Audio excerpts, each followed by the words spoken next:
1982. Daeth 7 canrif ynghyd yn oed fel Cymru, a'r 2 yn diferu atgofion.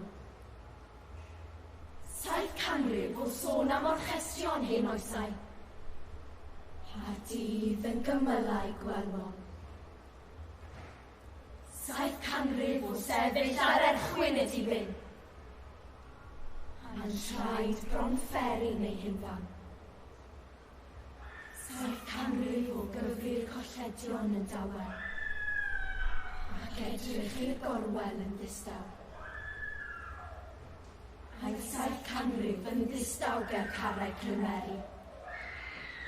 A'r awel a rewi llifurfon. Yn abloediodd y baban, a ddoddi'r gaeafrydd, a chwalu'r distawrwydd, a her canrif newydd yn nychryn ei waith.